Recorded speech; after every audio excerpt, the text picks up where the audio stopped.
because chances are you're one of the parents who will say things like, oh, I put the carrot on my kid's plate, but then they won't touch it and they won't eat it. So I got a question about how we help a picky eater go from eating like the foods that they're currently eating to eating healthy foods. And the way I would describe that process, it's not a linear process. You can't expect a child that only wants to eat plain pasta. Like, I was on a discovery call yesterday with a family who's been struggling. Their kid is 8, and since he's been 1, has been struggling with his food list is very narrow. His mum is making 2 separate meals, sometimes 3 separate meals, to cater to his preferences. And the parents both asked me, like, how do we get him to be eating these healthy foods? Because the dad in particular was very much concerned about his long-term health, which I am too, to be honest with you. What I told the dad was, you're not going to be able to get him to eat veggies, for example, or like a sauce over his pasta that has tons of veggies in a week or a month, because the way you have to go about helping a child feel comfortable and confident to make those changes, they have to want to make those changes. And there's a lot of strategies that we can put into place to help the child start having those small wins. But if you want to get from A to Z in like 5 minutes, you'll never get there. And I won't take a client on if that's what the parent thinks is capable of happening, because it's not capable of happening.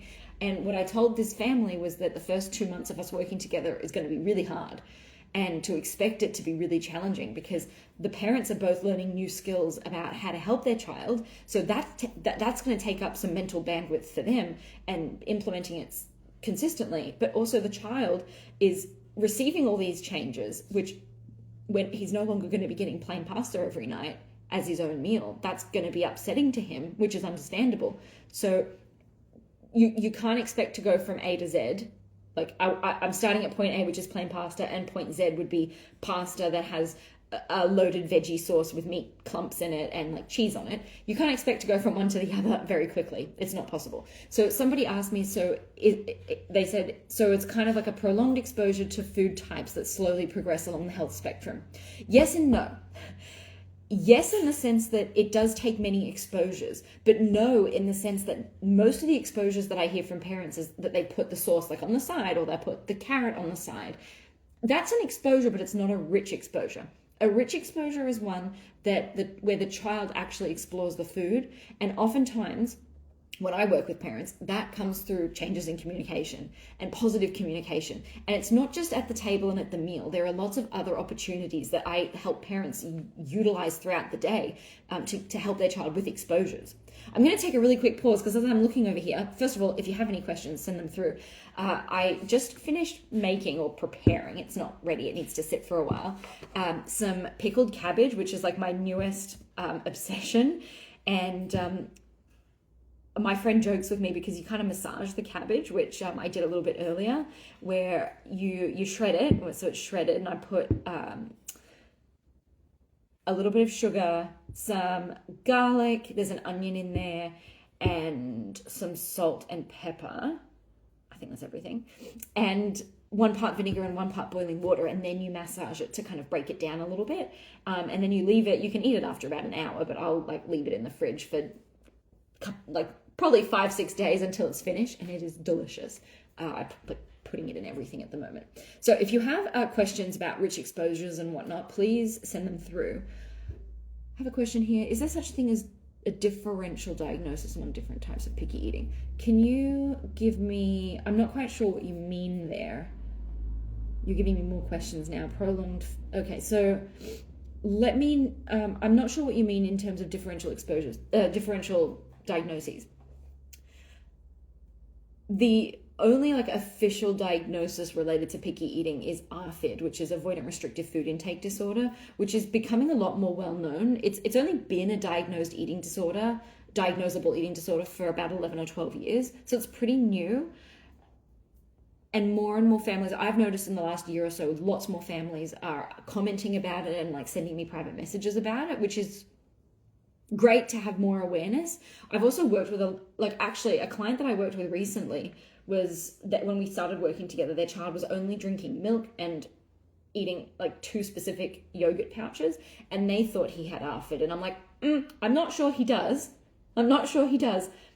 We need to first put into place some changes to how you're doing meal times and what you're offering, and we need to see what happens based on making those changes, because it's possible he does have ARFID, but I wasn't getting the vibe that he had it based on how the parents were handling his food, in that it was very much an enabling him by only giving him those foods. And I was like, we need to actually see what happens when we pull that back and actually put into practice some proper strategies that are going to help him.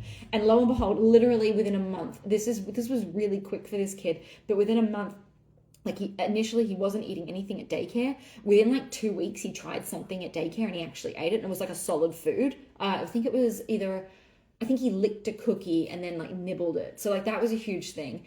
But then at home, within the space of the first 2 weeks, he tried a bunch of different foods, and he was starting to eat the yogurt squeezed out of the pouches, which is something he completely refused before. And by the end of the month, like he was eating, he'd tried like multiple different kinds of meat, and he accepted them, like not just tried it, but he like actually ate like an entire like chicken piece. He was also eating sauces that had beef in it. He'd eaten a like burger, not a whole burger, but he'd eaten like part of a burger patty, and like he was eating like goldfish crackers and regular like normal like crackers and things, and he tried so many new foods in the space of this 1 month. It was absolutely like, sorry, my bird is flying around, I don't know if you can hear her. She might make an appearance. She's just gone back to her cage. But so he did not have ARFID, but he was an extreme picky eater. That's the thing. So it's slightly nuanced, and this is not, I don't want this to come across the wrong way, and I'm going to pick my words carefully here. And I like parents who are watching this who have a picky eater, you'll know if you're doing this. A lot of times parents use strategies that are maladaptive, honestly, by giving the child only the food that they're going to eat and the food that they like if it's mac and cheese or plain pasta and that's all you're giving them. Of course they're not going to make progress. They won't, because you're not giving them any opportunities to make progress. You're not giving them rich exposures. You're not changing the way you speak about food. You're not changing the way you talk to your child about food, which is where communication is such a big deal. And also, I should put as an aside, I see there are more questions and I will come to them and answer them in just a second. I'm working on a membership website at the moment, which is getting very close. Like the waitlist, I'm going to be closing the waitlist very, very soon. And if you're on the waitlist, you'll get the opportunity to become a founding member when it launches. So if you're not already on the waitlist, the link is in my bio. Tap on where it says waitlist, join the waitlist. Go and do that and put your name down. And I also have a rare space available in my one-on-one practice at the moment. I have a client that's just finishing, graduating. So if you are interested in coaching, if you do have like a more extreme picky eater, like flick me a private message and we'll book a discovery call. You can also book it from my website if you want to. Okay, I need a piece of chocolate and I need to actually drink my coffee. Okay, Dante, are there types of picky eating that are clinically defined? ARFID, that's the only one. Hey, my bird is like sitting on the bench, like trying to eat my lamp. God, she's destructive. Is chia seed soaked in milk still a good source of iron and fiber? Yes. Iron and calcium compete for absorption in the gut. So if the child is drinking or eating a lot of dairy constantly throughout the day, and if they are extremely selective and they're not getting enough iron from good iron sources, that's where the dairy can be an issue. For most kids, not an issue. Like if you do chia seed, like basically chia pudding is what you're describing. If you do a chia pudding and that's part of like your breakfast, and then for the rest of the day they're eating a variety of fruits, whole grains, veggies, meat, or like meat alternatives, that's not going to be an issue. The competing iron and calcium, the absorption isn't going to be a problem. But if I'm working with a kid who has low iron, and the kid that I mentioned earlier has low iron, the one that's been struggling for 7 years, he has low iron, I'm not surprised because he doesn't eat very much and like not very much variety. So if a kid has low iron, I would be looking at, instead of putting milk, like dairy milk, I'd be putting something else with that. If that's the only way he would eat it, then we would find and go with it. But for most kids, like for my own kids, like we do a chia pudding and it's soaked in milk. I do half milk, half coconut milk, because the taste is nicer, in my opinion, and that's a complete non-issue. I sat here for so long talking. I need to reheat this. My microwave's right here, so that won't take long. There's just something so nice about a hot coffee. I was gonna say, I don't know what it is. It's that it's a hot coffee, obviously. Okay, so 3 kids here, all different eaters. One eats everything, one eats most things, one very picky. What should I do if child refuses the meal I prepared? Okay, Jordania, I hope I'm pronouncing your name right. With your most picky one, are they getting a separate meal? It sounds like no, because you said that they're refusing the meal that you're making. So let me know if you're getting a separate meal. If you're giving a separate meal, again, when we work together, that's something that we sort out like within the first 2 weeks. It doesn't mean that your child's eating everything, but it does mean that you're not giving separate meals anymore. Pancakes or chicken nuggets. So they are getting their own separate meal at dinner time, the pickiest one. How old is the pickiest one, by the way? So I've got a parent that I'm talking with at the moment, and she's also got 3 kids, and they all have different preferences. Okay, she's 5. So can you confirm, are they getting their own separate meal? So this mum with the 3 kids, she's interested in one-on-one coaching, and sorry, my bird's flying. She's getting her exercise. It's very important. All different picky eating issues, like different preferences. And we're talking about one-on-one, and she said, I can't afford one-on-one for each of my kids. And I'm like, no. We'll work on all 3 of your kids in coaching. I'm accustomed to working with families that have 3 and 4 and like even 5 kids.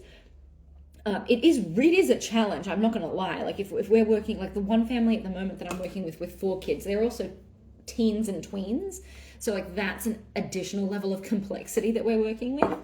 But I'm very used to supporting families that have multiple kids with multiple preferences. And usually we start off setting up a really good foundation of how we talk to all the kids about food just in general, to help with those rich exposures. And then once we have all that kind of set and going, that's when we'll work more specifically on each kid's preferences.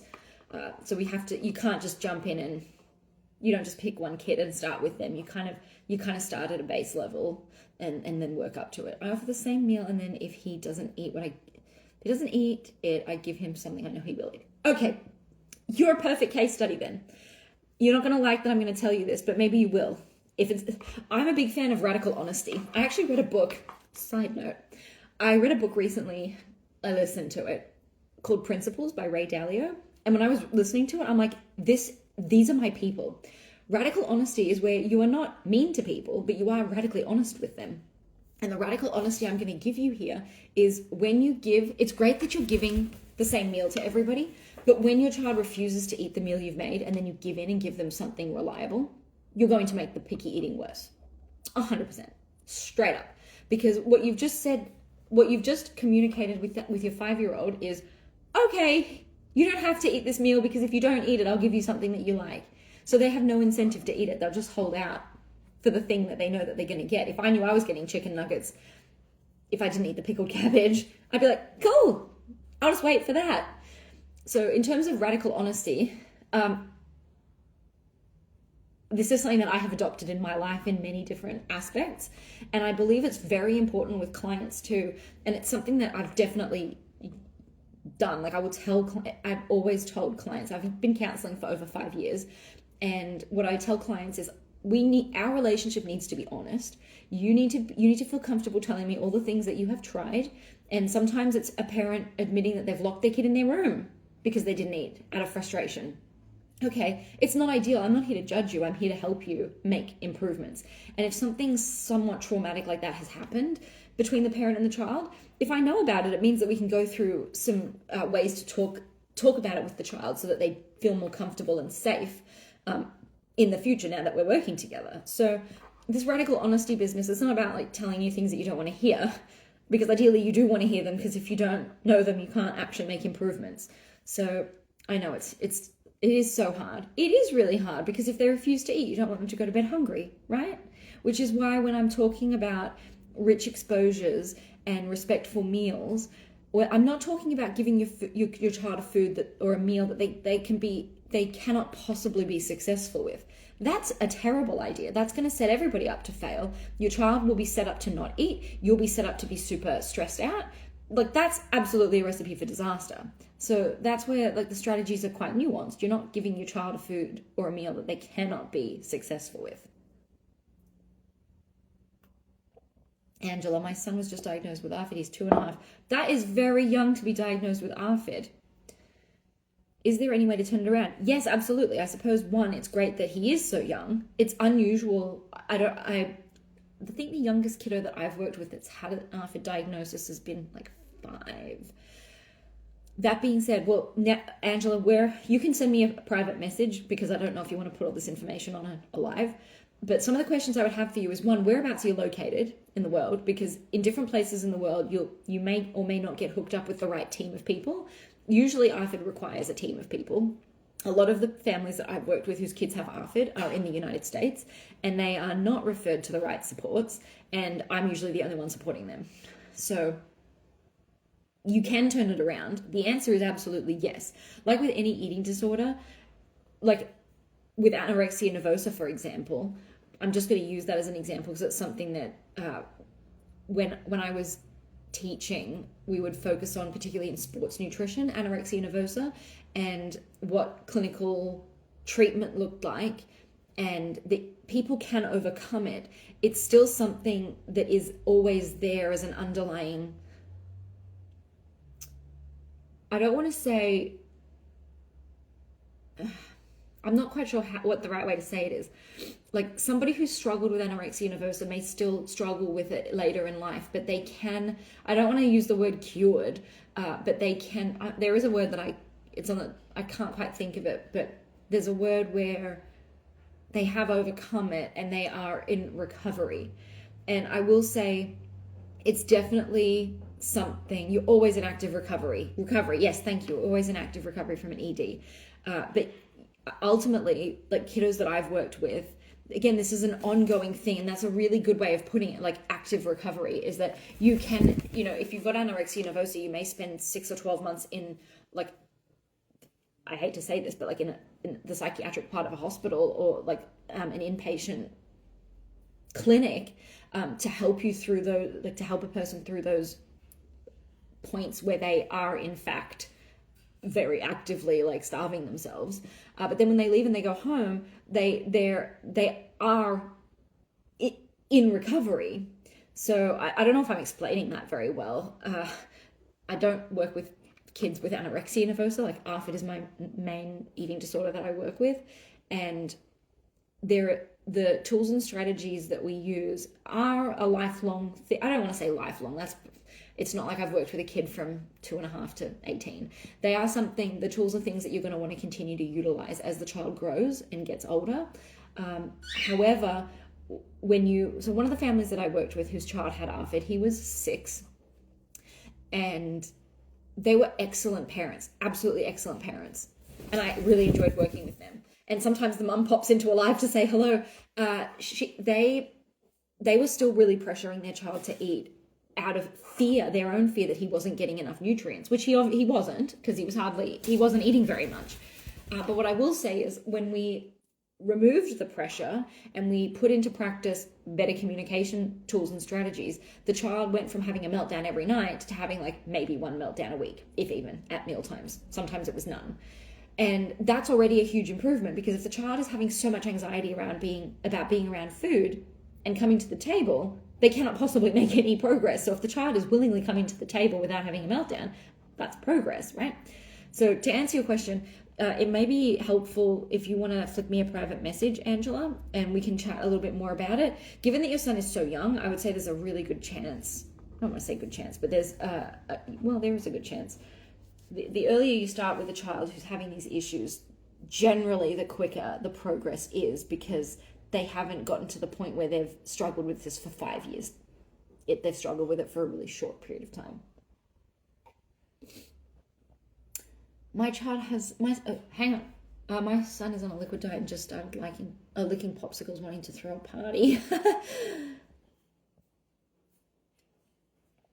safe food and new food is the way we can do it. Yep, that's a good way of doing it. But again, the new food, if it's just plopped there on the plate, it's not a rich exposure. Just remember that. My son hasn't eaten any food in almost 5 years. He's on liquid diet of Pediasure.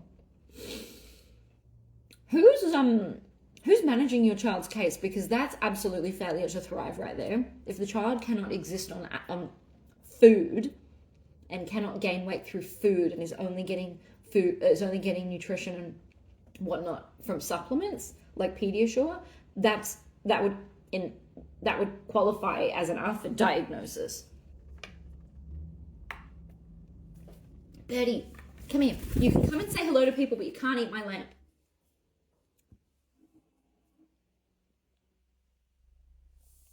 Okay, I'm in the same boat, different preferences and meals, but I also have picky eating tendencies too. It's pretty, I think I mentioned this on a live earlier in this week or last week when I went live. Parts of picky eating are genetic. That's not to say that just because you're a picky eater that your child's going to be a picky eater and that there's nothing you can do, because that's not true at all. There's a lot of strategies you can put into place. Oftentimes when I'm working with families, I do find out that one of the parents, not always, but one of the parents may be more selective. And we actually utilize the strategies to help that parent as well, to help the child in leading exposures, because the parent understands exactly what the child is feeling and experiencing. My bird just really likes to try to eat my lamp. It's not great.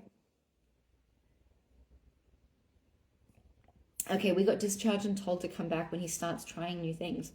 Did they help you with him trying new things? How old is your child? And how long has he been on a liquid diet? I don't understand how someone would say, come back when he starts trying new foods. Did they give you tools to help him try new foods? This is very concerning to me. Depending where you're at, I would absolutely suggest that you send me a private message and we can set up a discovery call to have a chat, because I'd like to understand more about what's going on, but I'm very confident I'd be able to help you. Like I mentioned earlier, I've worked with kids who eat two things. And within a reasonably short time, with the right strategies. Oh my God, I don't want to dunk my hair in there, but I also don't want my bird to be eating my lamp. Within a pretty short time, we can turn things around with the right strategies. I think I need to put my bird back in her cage. She won't come and say hello, and she's trying to eat my lamp. Birdie, the lamp is not food. I gave her a piece of carrot this morning. My son will attempt to eat sticks, leaves, bark, but is fussy with food. Doctor appointment in 2 weeks. That sounds like it could be pica. Pica. Do not eat my lamp. I don't know if you can hear. He's 7. We used to go once a week to John Joyce Center. Is the bird a good eater?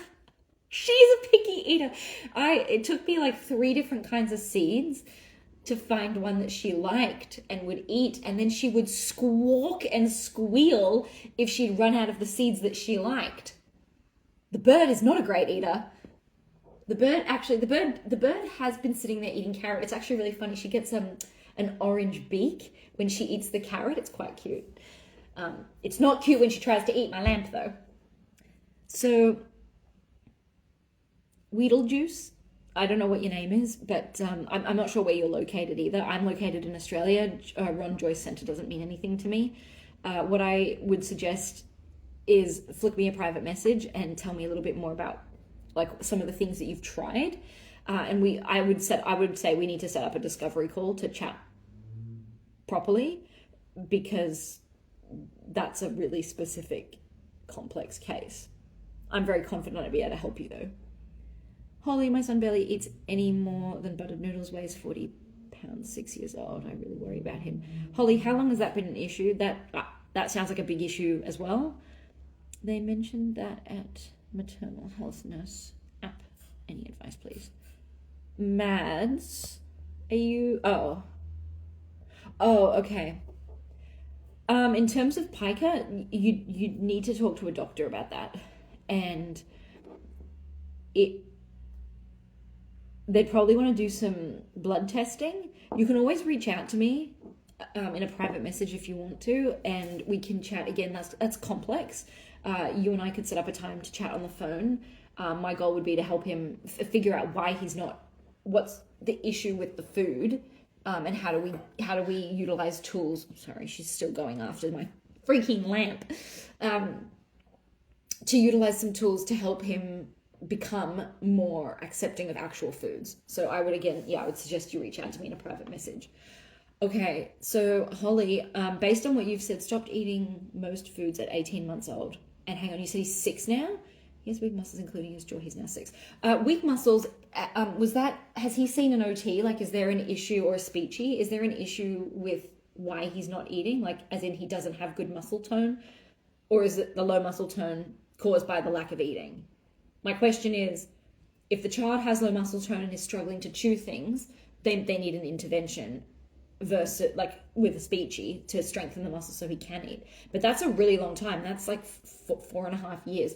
Birdie, okay, we're gonna need to put this bird away, because if she keeps eating my lamp, I'm going to get upset. Birdie, can you hop on my finger and say hello? Come here. You're just being known as the bird. Ah! She's very unhappy with her life choices at the moment. Oh my God. Okay. It's wild that his pediatrician the other day... Oh, hang on. It's wild. Was at his pediatrician the other day and they had no concerns. Blows my mind. Yeah, that's not okay. Born with low muscle tone, tried OT, and it really stressed him out. You may need to try speechy. You may need to try a speech therapist to help with the low tone. You can also message me, because like my specialty is not with muscles and tone, but my specialty is with helping him try things.